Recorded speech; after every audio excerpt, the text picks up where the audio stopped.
Hello student, BSc first year का ये paper second है। बीकानेर एमजीएसयू विश्वविद्यालय का। अलग अलग यूनिवर्सिटी में ये अलग अलग पेपर है, पहला, दूसरा या तीसरा। तो हम बीएससी फर्स्ट ईयर का जो ये पेपर है, कवक विज्ञान, सूक्ष्म जीव विज्ञान तथा पादप रोग विज्ञान, mycology, microbiology and plant pathology के बारे में अध्ययन कर रहे हैं। इसमें सूक्ष्म जीव और पहला जो टॉपिक है सूक्ष्म जीवों तथा अपुष्पोद्भिद में विविधता है। तो सूक्ष्म जीवों में हम जीवाणु, कवक, शैवाल, प्रोटोजोआ, इनका हम अध्ययन करते हैं। इनका वर्गीकरण है पहले, तो इसमें कोई ज़्यादा है नहीं इम्पोर्टेंट। तो सूक्ष्म जैविकी अथवा माइक्रोबायोलॉजी शब्द की उत्पत्ति ग्रीक भाषा के 3 शब्दों माइक्रोस यानी सूक्ष्म, बायोज यानी जीवन तथा लोगोस यानी विज्ञान, लोगो यानी डिस्कोर्स और साइंस या विज्ञान से मिलकर हुआ है। तो ये इतना ध्यान रखना। और इसमें इम्पोर्टेंट जो चीज़ें कुछ है, Antony von Leeuwenhoek. Antony von Leeuwenhoek को हम सूक्ष्म जैविक दुनिया का प्रवर्तक माना जाता है, ये ध्यान रखना है। और इसमें जो सिद्धांत दे रखे हैं रोग संचरण के, फ्रांसिस्को रेड्डी ने 1665 में स्वतः जनन के सिद्धांत का खंडन किया है। तो ये थोड़े छोटे क्वेश्चन एग्जाम में पूछते हैं।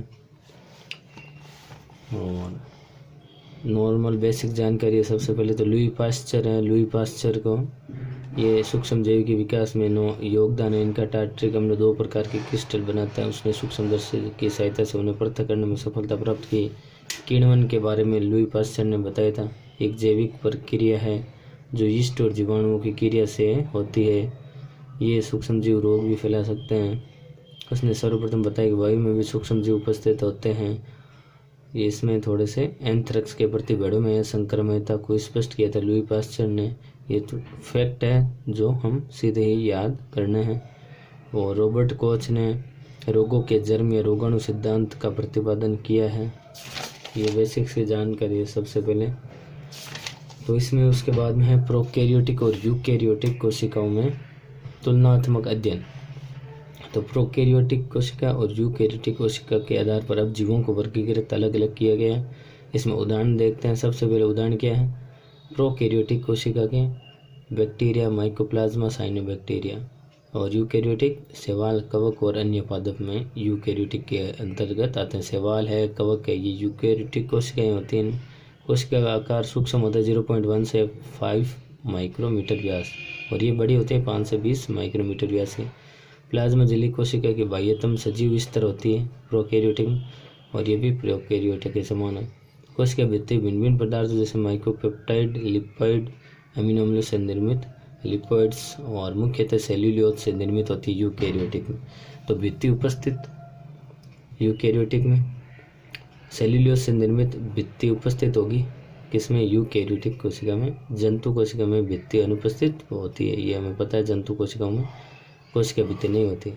कोशिकांग में अंतःप्रदेवी जालिका अनुपस्थित होती है प्रोकैरियोटिक में, और इसमें यूकैरियोटिक में सुविकसित कार्य क्या होता है, परिवहन और संश्लेषण। कोशिका में परिवहन करना पदार्थों का और संश्लेषण करना पदार्थों का, नए पदार्थों का।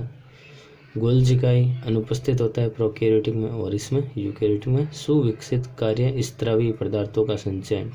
जो स्त्रवण करते हैं पदार्थों का, स्त्रावी पदार्थ है उनका संचयन गोल्जिकाई में होता है। माइटोकॉन्ड्रिया प्रोकैरियोटिक में अनुपस्थित और यूकैरियोटिक में अनेक उपस्थित होते हैं। कार्य ऊर्जा उपापचय, ऊर्जा का संचय करना, ऊर्जा का निर्माण करना। लाइसोसोम व पेरोक्सिसोम प्रोकैरियोटिक में अनुपस्थित, यूकैरियोटिक में सुविकसित कार्य पाचन तथा विघटन करना। पाचन और विघटन ये काम लाइसोसोम का होता है। प्लास्टिड प्रोकैरियोटिक में अनुपस्थित होता है, यूकैरियोटिक में केवल पादप कोशिका में उपस्थित कार्य प्रकाश संश्लेषण, स्टार्च, प्रोटीन, वसा का संचय करना प्लास्टिड का काम है। स्टार्च है, प्रोटीन है, वो वसा है। राइबोसोम्स उपस्थित होते हैं प्रोकैरियोटिक में। 70 प्रकार के होते हैं। 70 के 2 भाग होते हैं, 50 प्लस 30 प्रकार के, ये ध्यान रखना। कार्य प्रोटीन संश्लेषण का। और यूकैरियोटिक में देखें तो उपस्थित हैं राइबोसोम, और 80 प्रकार के होते हैं। 60 और 40 प्रकार के कार्य प्रोटीन का संश्लेषण करना। फिर माइक्रोट्यूब्यूल्स वे माइक्रोफाइब्रिल्स प्रोकैरियोटिक में अनुपस्थित होते हैं। यूकैरियोटिक में उपस्थित कार्य कोशिका भित्ति का निर्माण करना, माइक्रोट्यूब्यूल्स और माइक्रोफाइब्रिल्स। तो ये 11th बायोलॉजी में हमें स्पष्ट हम पढ़ते हैं, दे रखा है। कई बच्चे 11th बायोलॉजी पढ़ते नहीं हैं, तो सीधे 12th की बायोलॉजी पढ़ते हैं, तो ये फिर फर्स्ट ईयर में फिर दिक्कत आती है। कोशिका द्रव्य प्रवाह, तो प्रोकैरियोटिक में विरल या अनुपस्थित होता है और यूकैरियोटिक में प्राय उपस्थित होता है कोशिका द्रव्य प्रवाह। केंद्रक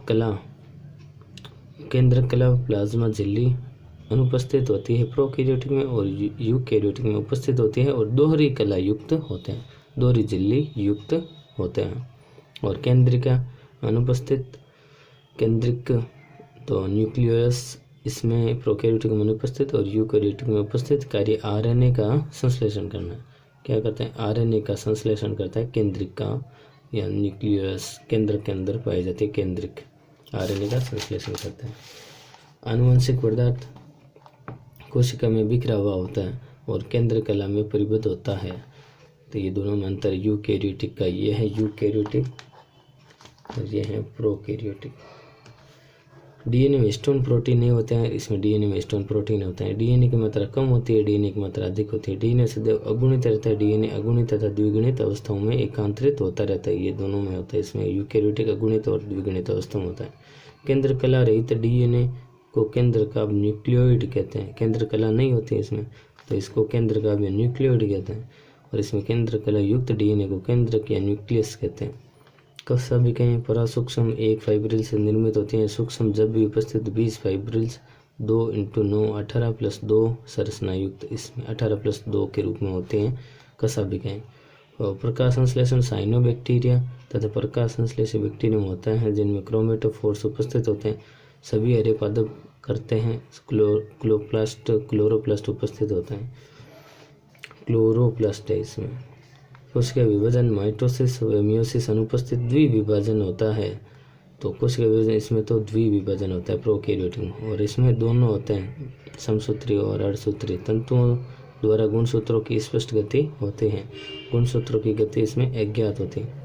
लैंगिक जनन सत्य लैंगिक जनन अनुपस्थित होता है और इसमें होता है श्वसन प्लाज्मा झिल्ली द्वारा प्राय अवायु श्वसन और माइटोकॉन्ड्रिया में वायु श्वसन होता है। रसधानियाँ विरल रूप में उपस्थित और प्राय उपस्थित होती हैं।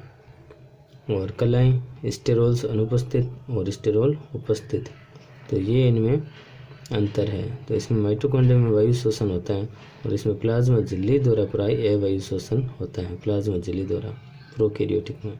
तो ये अंतर है प्रोकैरियोटिक व यूकैरियोटिक में, दोनों कोशिकाओं में अंतर। और आप चैनल को लाइक से सब्सक्राइब ज़रूर करें बीएससी के, ऐसे ही बॉटनी के, जूलॉजी के नोट्स के लिए।